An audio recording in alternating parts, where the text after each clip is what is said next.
everyone, welcome to Ladies Fund LF Mom Boss, where we're revolutionizing how you look at the work-life balance in 2020 and of course during a pandemic. But first, we have to say welcome to all our amazing guests. We're going to welcome you first and foremost. In addition to our very exclusive in-studio audience, we have each of you all around the world for this milestone event. So we at Ladies Fund, of course, stand for Women in Economic Voice and Economic Power. It's all about women having a financial voice and say, as well as financial strength and security. Today, we're revolutionizing the way people and women look at managing both their family and their work career with some dynamos. But first, follow me as we will go for a quick visit to Alafia. This is Alafia. She's a working mom, and she requested today's session because no one's talking about the things that matter to her. So Alafia, why don't you just say a few words about why the session means so much to you? Assalamualaikum everyone. My name is Alifia and I have a very small home bakery by the name of Alifia. I would like to thank Ladies Fund and Tara for organizing this event because through this event we are going to know about some inspirational moms who would tell us that they are doing great work while raising great children. So this is a great opportunity for all of us to know about this. Thank you. Wonderful. Alafia, you're absolutely one in a million, and truly one in a million of the women in Pakistan who want to be a part and hear this. Thank you so much for being here. Thank you. Next we have Mariam. Mariam is, of course, also a working mom, and she here has gifted this stunning gift basket for our social media contest. So Mariam, first talk about your heart and soul behind this. The amount of time she had this packed and repacked because this meant so much to her. Mariam, why does LF Mom Boss mean so much to you? I'm really thrilled to have this opportunity to talk to you, Tara, to meet you, and to meet these lovely moms, and to know how they manage their work and their livelihood, their household, how to manage them. Because by working online, I have come across a lot of difficulties of managing house and work together. I'd like to have some insight here. And insight is all about what today's session is about. And let's talk about your gift basket. It is stunning. I'm in complete envy of it. Describe it, Mariam. Hi, this gift basket has a lot of books. It has a CD collection. It has a couple of bookmarks and a chocolate bouquet for children. I hope that all the live participants are going to take participate in this, and they'll win some. Fantastic. So how you win one of these baskets is you have to like the Ladies Fund official, the Ladies Fund Facebook page, as well as the Ladies Fund official Instagram page. You also have to like Mariam's 2 pages. Give your page. Please like Leader Creators on Facebook and Leader Creators on Instagram. Great. And we're going to put these instructions on our page, so you have to like both the pages on Instagram and Facebook, and then you have to put a comment on why you want this dream basket. There's enough goodies here for the whole family, and it's been made, I can tell you, with so much love from Mariam. Thank you, Mariam. Great to have you here. Thank you. Now we get to our panel, but first we have to say, why LF Mom Boss? All we've been hearing about for the last, I don't know how many years, was work-life balance. Everyone's talking about balance.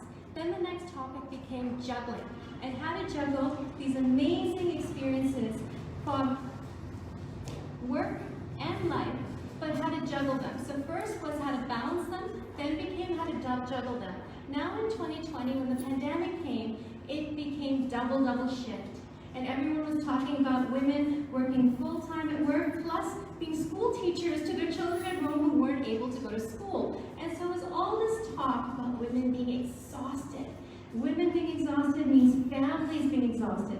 People were talking about setting up office cubicles in their home for their children to be able to actually have a chance to be working from home their schoolwork. But at the same time, more and more women were being let go. As offices started letting people go, women were often some of the first to be let go. So these were serious concerns, these are serious problems, way beyond even the traditional, do we have a daycare center, do we have a way to aid and assist mothers in need, pregnancy leave, maternity leave, paternity leave, all these advocacy issues. And of course we have Sharmila Faruqi here as the queen of advocacy. But beyond all of that, which we will discuss today, are the 2020 issues of this pandemic. And one of our panelists, Sarvit in particular, has turned this situation around to build her passion work with her children and to see the amount of time people are spending with children. So as you know, Ladies Fund has a commitment to positivity.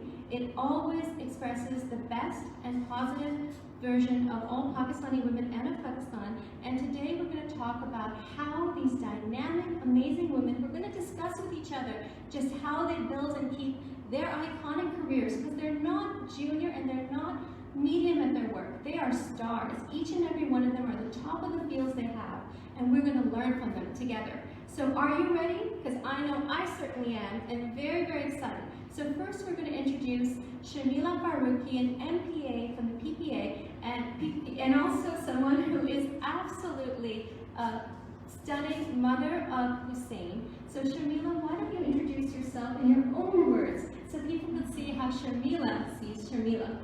And thank you for being here. Thank you, Tara, and Assalamu alaikum to the audience and to our Facebook Live viewers.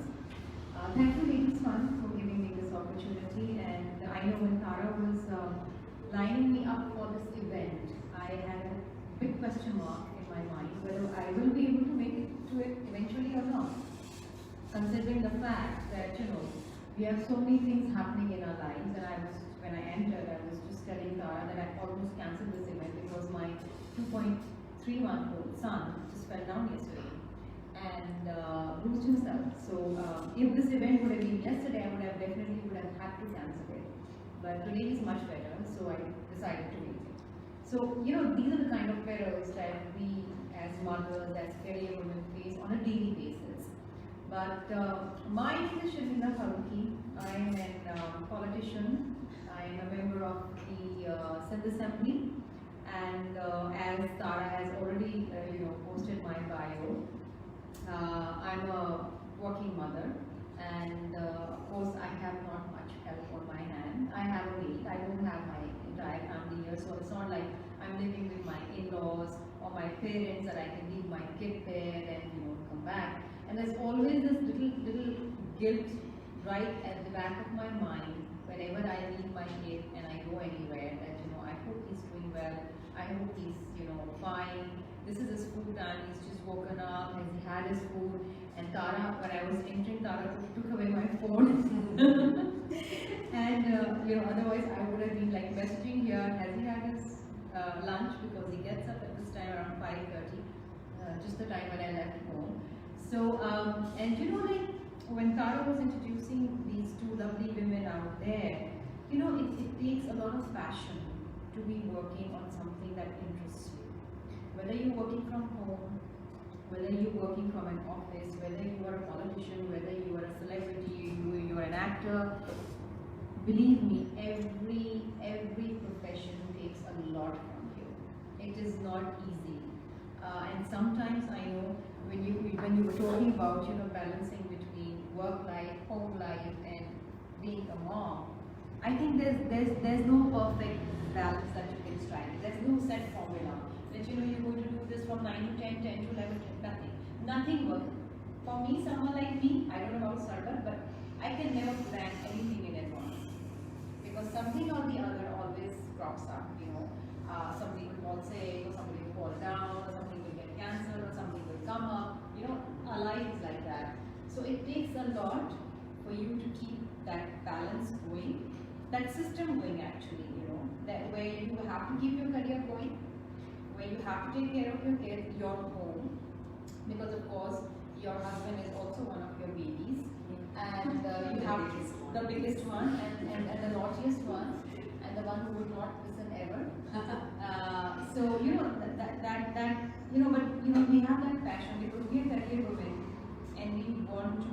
Somebody was telling me the other day, you know, you're a mom and now your career should take a back step, and you should be concentrating more on your son. So I turned around and told them, look, I will keep my career going. I will take care of my son. Nobody is going to question how I raise my son, because the mother knows best how to raise the children.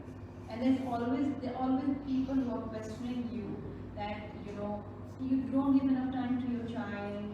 Do you think your child needs you more? Even at home, I know my son is about to start, you know, his preschool in January. He's supposed to start in August, and the schools didn't open. So my husband turns on and tells me, this is your job. Leaving him in the morning, picking him up. So, you know, it's always the women of the house supposed to take care of everything. So I would say it's never an easy task. Of course, it is something we all wish for and we hope for. I'm blessed to have a career and I'm blessed to have a child. There's no blessing better than having a child. But yes, it takes a lot of you to keep the system going. And that was the amazing Shamila Farooqui, quite an inspiration. And now we have Ruxana Azhar. Ruxana is someone who's so extraordinary because she was a banker, she was a city banker, and she's going to talk a little bit about her career. So many people watching today work in multinationals, banks, and what's so-called day jobs, or day jobs that can be ruthless and end a little bit late in the day. I myself, of course, am a banker as well, so I completely relate. But Ruxana then went a step further. After reaching certain pinnacles in her banking career, she transitions to starting her own business, which is possibly the largest HR company in Pakistan today, and employs a few hundred people, and yet she was always perfect about everything. I call her one of the rocks in the Ladies Fund community, and you are now going to have the pleasure about hearing from her, because her biggest fan and supporter was her husband, and when Shamila has one wonderful son in Hussein, Ruxana has raised two. So Ruxana, this is now your turn to introduce yourself in your own words. Thank you. Thank you so much, Tara. Assalamu alaikum. Good evening to all participants and Facebook viewers and all those who are viewing us. I was really enjoying listening to Shamila, because those are the past days that came back to memory as to, you know, what you have to do and what you don't have to do.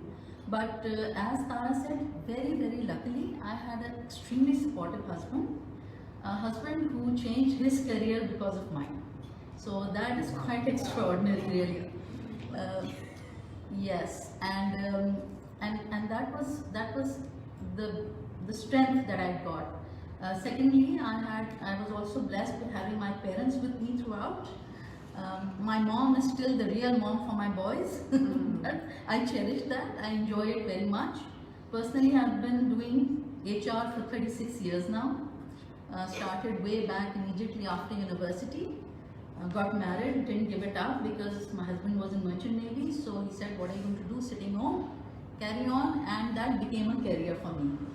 So after about 20 plus years on the other side, starting with Unilever, Citibank and UBL, where in Citi I was the director of HR and I spent my longest tenure, which is 12 years. Then I moved to UBL, where I did another stint, which was the real stint, because we transitioned that bank very quickly in a very short time and had to put in a lot of effort there. Then I started my own business by the name of Fulcrum Private Limited, and thank God, God's been very kind. I run a huge business right now. We have a few thousand employees actually across Pakistan, and we serve locally as well as overseas, and we've just diversified as a group of companies into business solutions, technology and all of that. And lately my husband is now planning to go back to his passion of spiritualism, which is so interesting. You know, he mashallah has the power to heal people of phobias, traumas, allergies, what have you. So he says, you made me a human being back into the world, and now you should let me go back to my world. So that's the short introduction. I have two sons, one mashallah married this year in June amid COVID, with 10 people in my drawing room, so that was great. And looking forward to the other one settling down as well. So that's the short story for me. Thank you so much. Thank you, Roxana. You are definitely an inspiration. And by the way, we have viewers across Pakistan, even as far as Quetta, Sialkot, all online watching, as well as the urban cities. Speaking of COVID, one of our participants and panelists today, Sarah T. Khan, of course, CEO of FM 91, was exposed to COVID on Saturday. Though she feels fantastic, she cares about each and every one of us here and is being extra cautious. So we're going to have her on our next panel and wish her safety and health always, and to continue to be in perfect health. But our final panelist today and roundtable discussion guru of the hour is the amazing actor and philanthropist, Sarvan Jalani. This gorgeous and extremely talented woman is committed to both her career and her philanthropy, all the while being a mom, also of two boys. I guess none of our panelists have girls at the moment, but Sarvan is going to talk a little bit about her own introduction. So Sarvan, the floor is now yours. Thank you. Thank you, Tara, for the gracious introduction. Assalamu alaikum everyone. Assalamu alaikum all the viewers of Pakistan. It's just amazing how a lot of people know me just as an actor. But I happen to be an artist. I'm also, I do interiors. I feel Karachi has the most amazing evenings.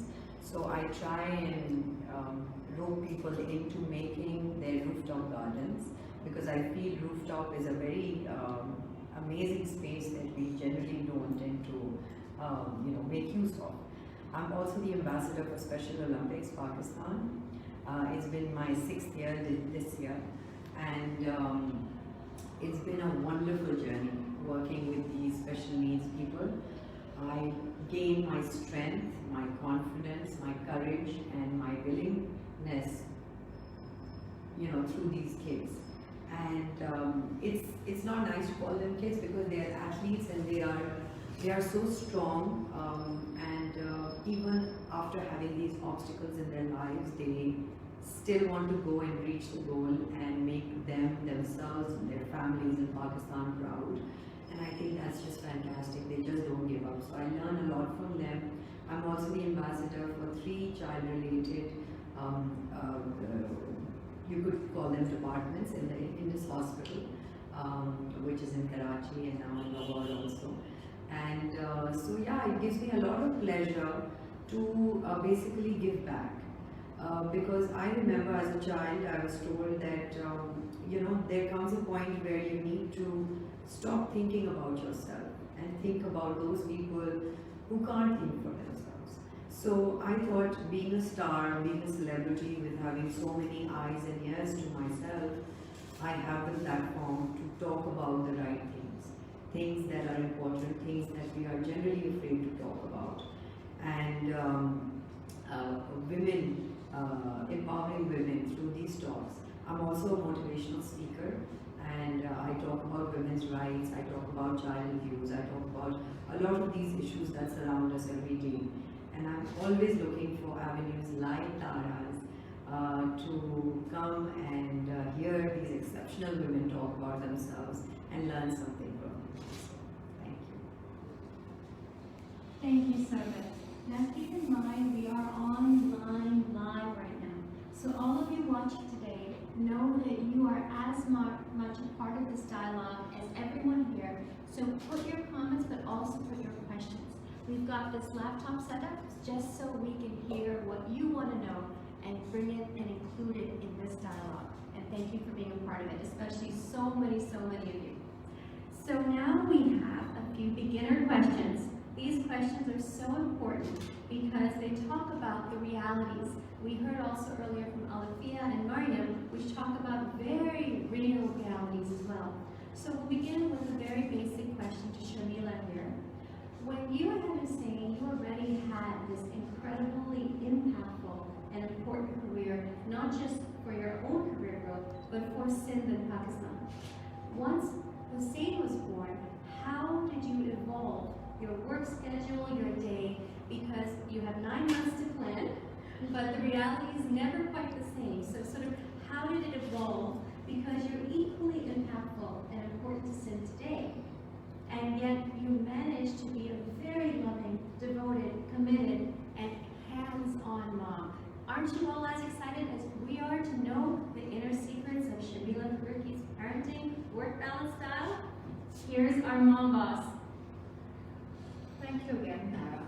You know, when I was pregnant, Hussein was born on 25th May 2018. And the day he was born, till the day he was 1 year and 6 months, I almost did no products. I completely devoted myself to my son. You know, I was a mother, and a mother. I gave up my career as a politician. It went on hold. And that was my conscious decision because my child, my son, was my priority. A lot of people questioned that, but I said, look, this is the time when my child needs me the most. You know, breastfeeding him, then later on, you know, he still sleeps with me. And I don't think I would ever be able to sleep without him. I think he will only sleep without me when he's married. So, I mean, you know, when I was pregnant, my pediatrician, my gynecologist used to tell me, you know, sleep all you can. You'll never be able to sleep again. And I used to look and I said, she's crazy. Why would she say that? Of course I will sleep. Everybody sleeps at night. Not that I know what I was, you know, getting into. Because the moment he was born till today, I don't think I've had a full night's sleep. You know, getting up at night, feeding him, and even now, even though he doesn't have milk at night, he has water. Changing his pampers, I do it all myself. So, and I, today, when I've gone back to my career as an active politician and back into the parliament, I have no regrets. I wanted to look back and say, yes, I've made the right decision. I have given this up for my son, and now when my son can talk, can walk, and is about to start preschool, this is a time when I can devote my time back to politics. But at that time, I didn't have to think, I didn't have to debate, I didn't have to dialogue with anybody. I just said, this is it. Career needs to go on a hold for some time, and my son needs to take priority. So, and I'm very happy about it because today I am a satisfied mother, thinking that yes, I took care of my son when he needed me the most. Now he has his nanny, you know, he goes out with me, there are places that I take him out, of course, because of COVID. Things just changed for everybody all over the world, and so did for us and him. As I said, he was about to start his preschool and he couldn't, it's closed, it's going to start in January. But that is the time I took, you know, where I started teaching him at home, you know, and I became a teacher. I know this time was very, very difficult for all of us, and in any conflict situation, it's always the women and the children who are the most impacted. And I think being close in the house, even though with your own families, we're not used to it. We were 24/7 with people who we normally see in the evening at dinner time, or you know, while about to go to sleep, and here we were with all of them together, and it was completely something new for us. You know, we were scared of even talking to each other. We were scared of the vegetables and the chicken coming in. We were scared of the driver going out and picking up something. We were scared of stepping out of the house. We were scared of meeting our loved ones, going to their houses. So it was something completely new to us, and initially it was a difficult time. I mean, for the child wanted to go out. He wanted to go out on the road. He wanted to go to the park, and everything was closed. So that was a time where I realized that you know, this is a time where, you know, in every calamity we look for some opportunity, and here there was an opportunity to, you know, bond together. And normally it's the son and the mother bonding together. That opportunity, when my husband was also caged in with us, my son bonded more with the father. So I think that was the time where I feel that, you know, this past 6 months of the lockdown, I think it was very important for my son to bond with the father. That, you know, normally we don't get so much time, don't get to spend so much time with our fathers because they're working. So So he got to spend a lot of time with his father, and he developed a lot of his habits. Because my husband plays golf, and my son, started playing golf in the garden. So I think, yes, as coming back to the initial question, yes, I did give up my career, but I took it off from where I stopped. Today, I am trying to balance between going back to the parliament, doing the sessions. Not that we have a daycare center in the assembly, we don't. And I'm going to fight for it. Because I'm sure there are people going to come after me who are going to get married and have children. Because it is difficult for me to leave my son behind. I wish there was a room in the assembly where I could leave my son in the play area and I could keep on coming in and out of the parliament and checking on him. But yes, it sometimes gets difficult. We did some virtual session of the parliament. There are times when I just didn't know where to leave my son, and I just wanted to take him to the assembly and I couldn't. So these are difficult questions. So I would call my mother or call a friend and then go for 2 hours, come back, check on my son, and go back again to the assembly and then come back again. Go for 2 hours, come back for an hour, then go for 2 hours. So yes, it's not always easy.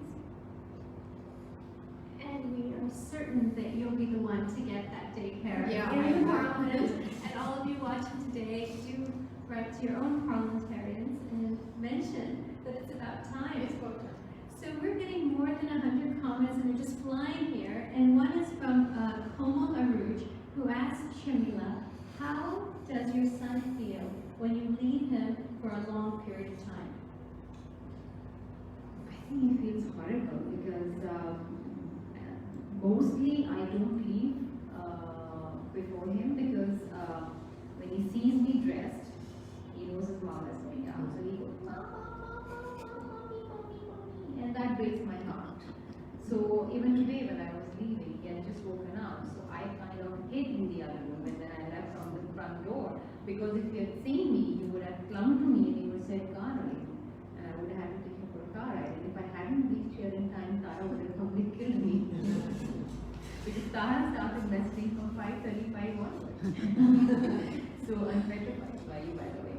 So yes, it's difficult, and even when we're socializing at night now, since we started going out, when he sees his parents going out, he doesn't like it. So he does really cry. But then my house help and his nanny, she tries to divert his attention. So it's not easy. So we're getting such a positive, overwhelming response to today's session.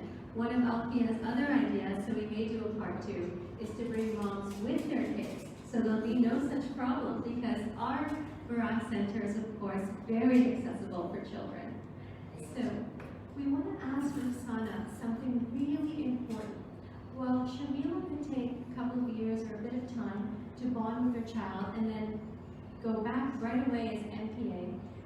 In a Citibank or in an audit firm or multinational, there's hard choices. Yeah. And did you ever feel that weight of that choice at that point in your life?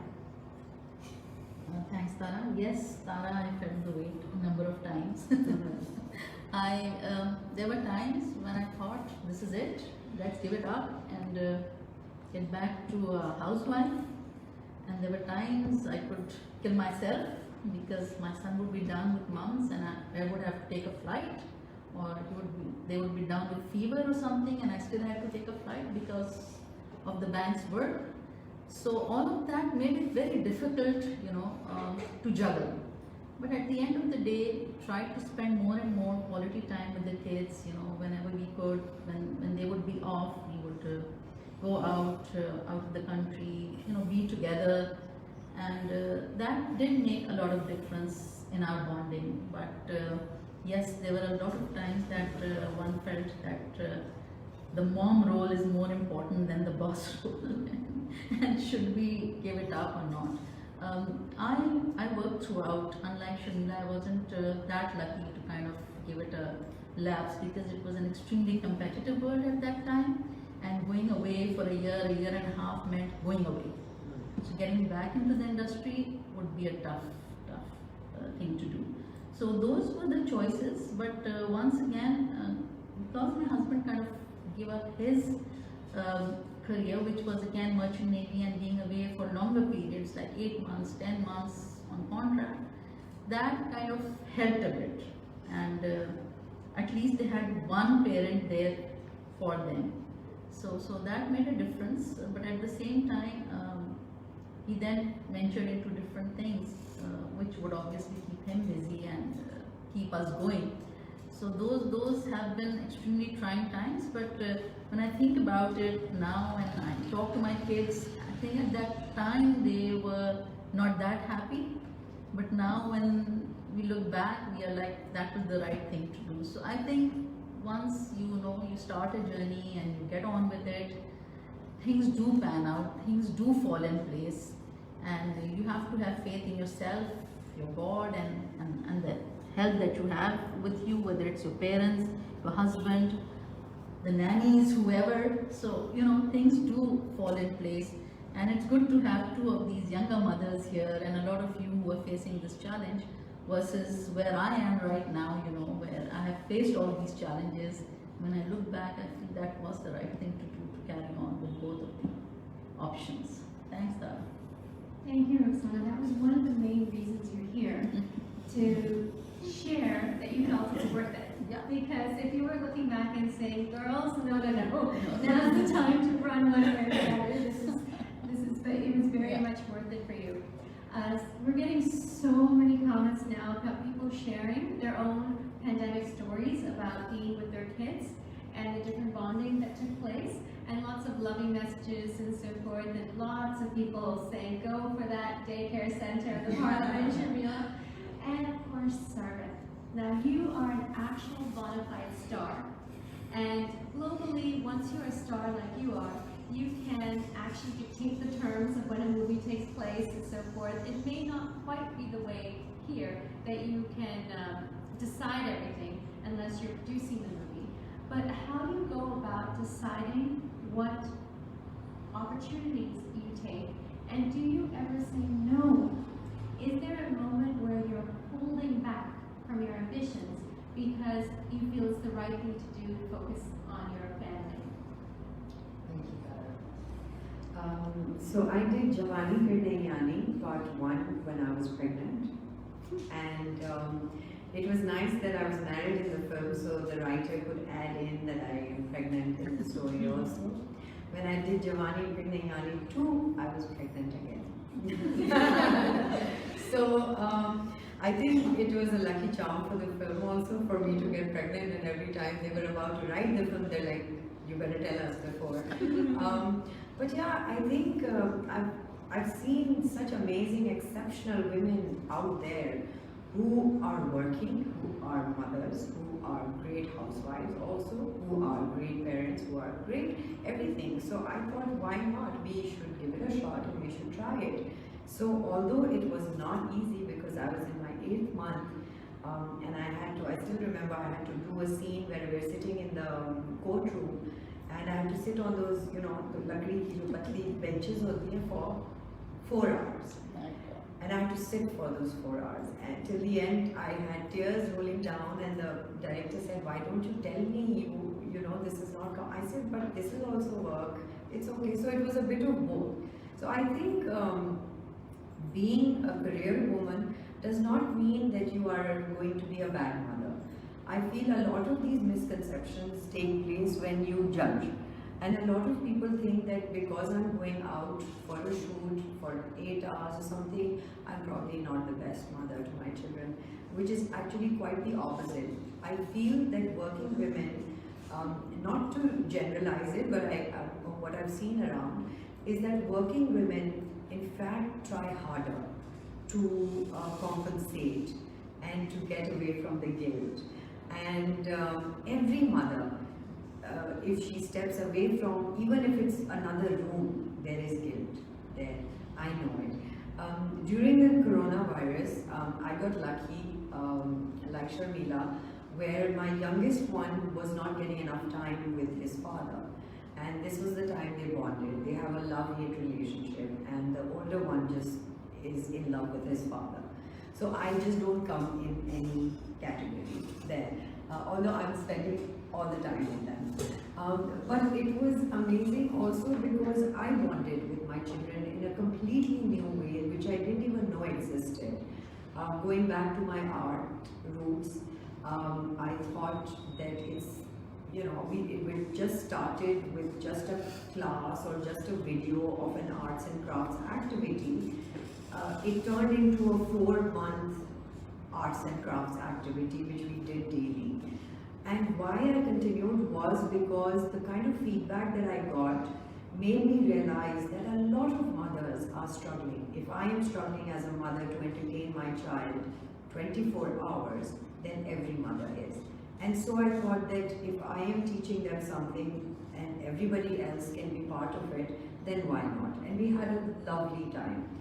Also, I felt like I became a teacher also because you feel like you're missing out on school time, and we felt guilty.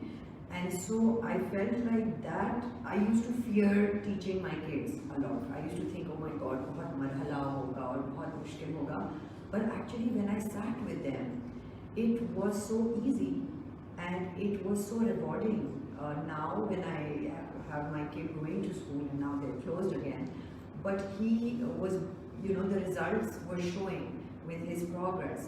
And I feel that जो भी माँ invest करती है, चाहे वो अपना time invest करती है, अपने efforts invest करती है, अपनी passion invest करती है, it always shows. So like our panelist here, she said that she invested that time then, and she was reaping the fruit of it later. So it never goes to waste. Yeah. Thank you. Roxana, you have some wonderful story about your son on a plane flight and the epiphany he had. Do share it with everyone today. Okay. We were traveling, and out of the blue he says, "I'll never marry a working woman." I'm like, what? What wrong? Is everything okay?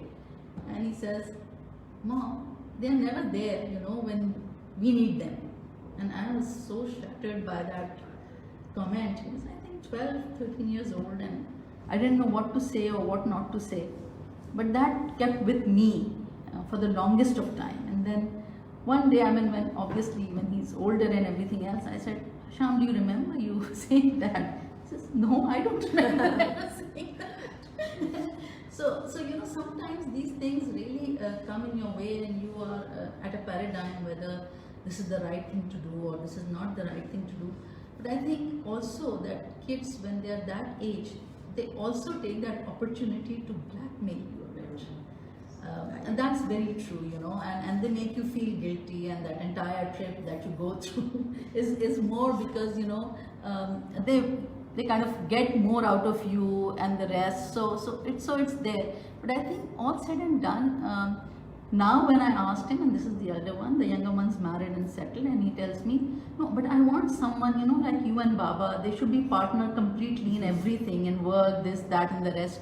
And I'm like, okay, that's a good change, So both my sons the younger one's also married someone who's completely into the business and, standing by him for that.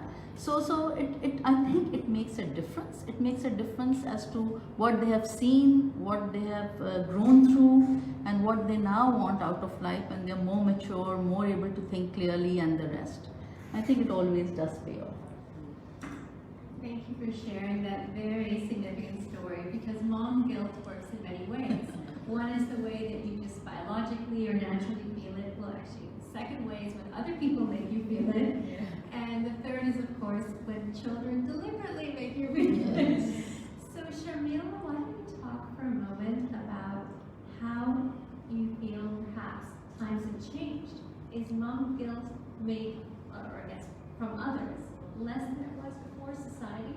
Did you ever feel that people judged you when you had certain work obligations? Or is it much, much less now? I think, Tara, there are always going to be some people who are going to be judgmental and opinionated. I think that's just what we do. And there are people out there who just want to make you feel bad and to go out of the way to prove that you're not a good enough mother. And I always feel any mother, with the child is the best mother. You know, there is no description of the best mother, but I think every mother is the best mother to his or her child, and there is no comparison. माँ सही करेगी, मदद करेगी, लेकिन अपने बच्चे के लिए वही करेगी जो वो समझती है कि सही है. And at the end of the day, she is the one who knows best for her child. So I always feel that there are, I mean, I also get these comments from friends and family sometimes that, अच्छा, he doesn't do this, so हाँ, you probably didn't give him enough time. अच्छा, तो ये माँ का काम होता है. अच्छा, तो you know, you get these comments. Some people are there in your face who just want to just say for the sake of saying it. Some people don't say it. A lot of people don't say it to me on my face because they know I will respond back and not in the nicest of manner.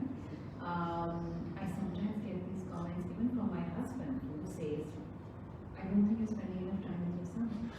Or if my session comes up, the first thing he says, who's going to be with your son? And there's never a time where I've left my son for more than 2 hours at a time. Even as I said earlier, if I go to my assembly, I will go, come back for an hour, and when he sleeps, I go back again, and he sleeps for 3 hours, and I go back to the assembly, and I come back before he wakes up. Even now, when I'm with you, which is like I left the home at 5:30, and I get back home at 7:30, it's 2 hours. So I've never left him more than 2 hours in the last 2.4 years that he's been with me. So yes, there are always going to be people, but you know that does not bog me down. That does not affect me because I know that I know what is best for my son. Although every first-time mother goes through this phase of trial and error. Second time, you know what you're going to do with your kid. First time, you probably don't know. You know, you're very paranoid. You know, you're very jittery. Like, but you know, every mother is the best mother for this child. Thank you. And Sarah, in your world, how have you made different decisions because of your children? And are there decisions that you think have put your life on course that's even more exciting? Or did you even pace them a certain way, or they came into your life and then life's journey sort of began its own direction? I feel that everything just happens when it's meant to happen. And as far as having a career move, I felt that yes, I definitely stopped coming in a lot of dramas that I did, you know, before kids. And I did make a conscious effort to not work so much and be available, because in my career it's a 12-hour job. So a day that starts at 12 will probably end by say 8 or 10 to 12. So that is too much time away from your child. And so I took up opportunities that helped me do stuff from home around that time, especially the first 3 years that my son, my older one was born. The first 3 years after that, I made a conscious effort to not stay busy or take up projects that came my way. One project came my way, and I wasn't pregnant at that time, and during the rehearsals of that film, I found out that I got pregnant. And that was a film which was very artistic and very close to my heart and very non-commercial for my liking. But when I found out that I was expecting a baby, I left that film in a heartbeat. दिल पे पत्थर जरूर रखा और धड़का भी वो दिल, लेकिन it was the most natural sort of decision that I made. And yes, that decision helped me in my career, because instead of working in that film, I worked in the next project of that director, which is called Churels. And I think Churels was one of my best projects and a very intelligently done work piece. So yes, no regrets there. I also felt like a lot of times your husbands don't understand what you may be going through as a mother. So, you know, like how they say when a child is born, a mother is born too. Because before that, as a first-hand mother, you don't know anything. So it's really, really important that your husband at least understands the physiological changes that you're going through. And I think what helped me the most was Google. So Google was my mom. I asked Google so many questions because those questions, the same questions if I would ask my mother, she would have her time answers to those questions. But Google, sorry I have a bad joke, no corona, I'm scared. But Google had today's answers. So I would really urge a lot of mothers to not sit and wonder what the solution is, but just Google it. It's there, it's in your palm, the solution. So go out there and grab it. Thank you. I think Google is more than a mother now today. It's the answer for everything. It's a good time to ask for tips. Are you guys anxious for tips? We're getting all these requests for advice. So would each of the panelists sort of give their top tip or two on how to not only have work-life balance, but work-life thriving? Roxana. Work-life thriving. Okay. I think the best way to do that is to assess the needs of your family, assess what you're doing, and go with it. Most of the time, if you're working from home, you might have the flexibility of doing it at your time and your pace. If you're working for organizations, you would not have the flexibility of doing it at your time and your pace. But then you need to draw a line. And I think when women stand up and do that, they're heard. It's unfortunate we have to do that each and every time, prove ourselves doubly to the whole world that yes, this is it, we're going to do it, but we're going to do it sanely. And I think that matters because city was known to never sleep. So, you know, you could be there 9, 10, 11 in the night and you still had work to do. But then you had to make them realize that at my time there were not so many females and there were no, setups for kids, playrooms, etc. So all that made a difference, but I still felt that once we told them we are here for business and we will deliver within those 8 and 9 hours, we don't have to sit late and we don't have to compromise family. And I think there was a lot of respect for that. I realized that throughout my tenure, there was a lot of respect for me sort of drawing that line and telling my people and still producing the best. So I think a lot depends on how we take up these challenges and how we kind of face them and, take them head on and not fear anything. Because you don't lose jobs just by going home early. You lose jobs if you're not producing your 200%. So ladies, if you can do your 200%, there's nothing that can hold you back. Thank you. Thank you, that's very important. And while City never slept, Roxana's Fulcrum HR, I've been so impressed because though she has thousands of employees and clients around the world, they work very reasonable hours. And you're not someone to work anyone to the bone, and there's steady paychecks. It's as a business, as an entrepreneur, as someone who's created a world for not only yourself, but the thousands of employees, which include many, many men, as well as women, they have a very good quality of life. So that's a source of great pride for us. Thank you. Your tips to thrive, Sharmila. I think what worked for me was that I didn't take it too hard on myself. As I said earlier, when Hussein was born, I took a sabbatical. I put a hold on my career. I completely devoted myself to my child. But it doesn't probably work for everyone. Some people, of course, most people go on with their careers and taking care of their child. I think what works for you is something that you need to sit down and decide. What is your priority? If you have good help from family, from your near ones, your loved ones, you can juggle the time. Probably I could have, but that was my conscious decision that I could not. Just like Sarah said that for 3 years you did not really take up any project. So it was our conscious decision. And now when I work, I do it apart from the assembly sessions that I have to attend. I work according to my child and my needs. So I know if I have to have a visit somewhere, I know that I will keep it from 2 to 5, between 2 to 5, which is in my hand. If I know if I have to do a webinar, I will only accept those webinars during this time.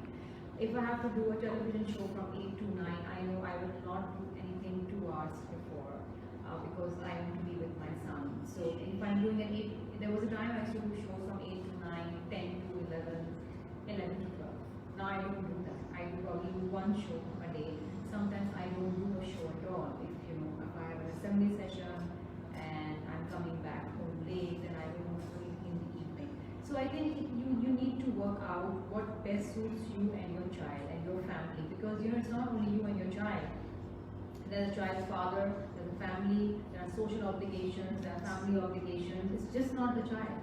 If it's your career, it's not just you, your career and your child. There are so many other things going around you. So you just have to choose, at one at a time. But what my suggestion to all those moms struggling out there with careers and families and kids are, don't be hard on yourself. Just don't be hard on yourself. Your health comes first. Because if you fall sick, if you get under too much pressure, you will not be good for your job, you will not be good for your child, you will not be good for your family. Thank you. And what's really important to remember there, especially listening to what Roxana said earlier, is different employers have different rules. And you, like Shamila just said, can choose what sort of life you want for yourself. If you don't want to work for an employer that never sleeps, there are other options out there, although livelihood is very important. And in particular, we speak to all the viewers today who are watching who really need to work for paying their bills and other things for whatever reason they have in their life. And so much of that is part of this discussion too. Sarah, some tips to thrive. I just feel generally we don't communicate so much. I felt like I needed to tell my child when he was young that I was leaving for 2 hours or 3 hours. And it would make things easy for him also, knowing that I've just gone for a particular time. Because kids are like puppies, they think you're never coming back once they see you leaving the door. So I felt like talking to my child and telling him and explaining that Mama has to go to work and she needs to do this, and then why do I need to work? Because I have to earn money. Why do I need to earn money? So you really have to go in detail. You have to take 10-15 minutes to actually sit down and have a really serious, like an adult, conversation with your child, and I think that does help. Another lack of communication I feel was when I was taking everything on myself and my husband didn't even know about it. And also because I did not tell him about it. So I would not tell him, but I would assume that he knows what I'm going through. Because the rest of the day I'm home and I'm making him do everything. So I felt like when I sat down with Fahad and I told him exactly how burdened I was and how I needed his help to share a few things like education and storytelling time with the children. So it made life very easy for me. I knew that if I had to do 8 things, he would at least do 2 things, which would give me a little time to myself. Also, I felt that being a little organized really helps, especially for working women and even for women who are home. Like I have a schedule on the fridge that is a meal plan for the week, and I make it sitting down whenever I find time, and I make 3 meal plans for the entire month. And what that does is that helps me know that today ये पकेगा, उसके लिए ये चीजें चाहिए, उसके लिए बच्चे ने थोड़े अरसे पहले खाया है, then he's not gonna feel bored, and stuff like that. Because then you know that the child is getting the kind of meals that he wants, at least when you're not there. So I think a little being organized with his storytelling time, his fun time, his academics time, it helps you. I've also shared many times, I've shared the kind of schedule that I make for my children online so that other mothers can sort of take help from that. I feel a lot of times, like Sharmila said, and I'd like to just add to that, we tend to forget ourselves when we are raising children. And I think that's not nice, because eventually what happens is that there's a lava that comes out, and that lava is not nice, because we should not be penting up these energies and these feelings and these tiredness and just feeling bogged down. But we should give ourselves at least 15 minutes before we end our day. Just yourself. Self-love, self-care. Read a book, listen to a song, listen to a poetry, apply some, your nightly regime. I feel that also really helps, because I felt, and I was telling this to my husband yesterday, that मुझे ऐसा लगता है मैं आँख बंद करती हूँ सोने के लिए और मैं 1 सेकंड बाद खोलती हूँ और दूसरा दिन शुरू हो जाता है और फिर मैं shifting between classrooms हो रहा होता है. So it's tough, especially with Corona times. Virtual school is very tough. So I think a little bit of time for yourself, communicating and being organized should do the trick. Thank you, Sarvit. Now we are flooded with questions, and we're also flooded with love for all the panelists, complimenting how gorgeous you all look, as well as, of course, how well you're all raising your children. But because we have to be respectful for everybody's time, and I know Hussein in particular is waiting for his little one, so we are going to end the show on this note.